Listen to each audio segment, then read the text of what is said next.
రేపు జరగబోయే మీటింగ్కు భారత ప్రధానమంత్రి నరేంద్ర మోడీ గారు, చంద్రబాబు నాయుడు గారు విచ్చేస్తున్నారు.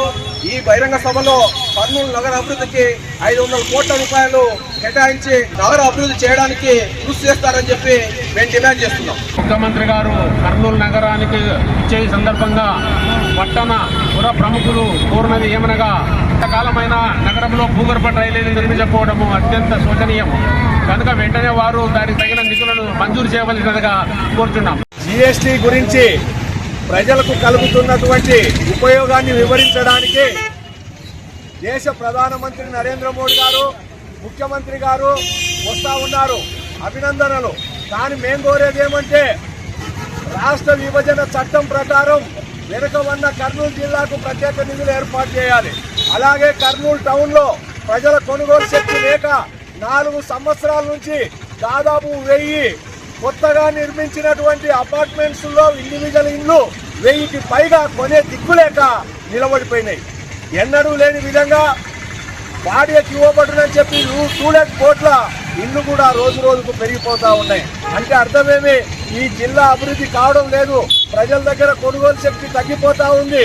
కాబట్టి అండర్ గ్రౌండ్ డ్రైనేజీ ఏర్పాటు చేయాలి, నదులను కాపాడాలి, అట్లాగే ఫ్లైఓవర్ బ్రిడ్జిలు ఏర్పాటు చేయాలి, ట్రాఫిక్ సమస్య పరిష్కరించాలి.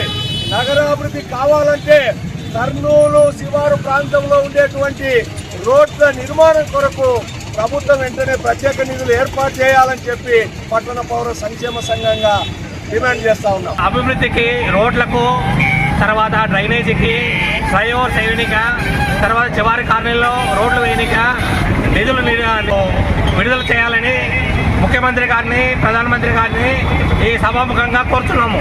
ఫ్లైఓవర్ సత్వరమే నిర్మించాలి, దానికి తగినటువంటి నిధులు కేటాయించాలి. ప్రధానమంత్రి నరేంద్ర మోడీ గారికి, అలాగే మన ముఖ్యమంత్రి చంద్రబాబు నాయుడు గారికి మేము రిక్వెస్ట్ చేస్తున్నాము. మా కర్నూలు జిల్లాని, మా యొక్క కర్నూలు సిటీని మేము స్మార్ట్ సిటీగా మార్చాలని కోరుతున్నాము. మాకు ప్రత్యేక నిధులు కేటాయించాలని కోరుతున్నాము. ప్రధానంగా నగర శివారులో ఉన్నటువంటి ప్రాంతాలలో ఏమైనా నిధులు కేటాయించి అభివృద్ధి చేయాలని చెప్పి మేము కోరుతా ఉన్నాం. అదేవిధంగా అండర్ గ్రౌండ్ డ్రైనేజ్ ఏదైతే ఉందో నిర్మించాలా కర్నూలు నగరం చెప్పి ప్రభుత్వం డిమాండ్ చేస్తున్నాం. అదేవిధంగా ఈరోజు కర్నూలు నగరంలో ట్రాఫిక్ సమస్య చాలా తీవ్రంగా ఉంది.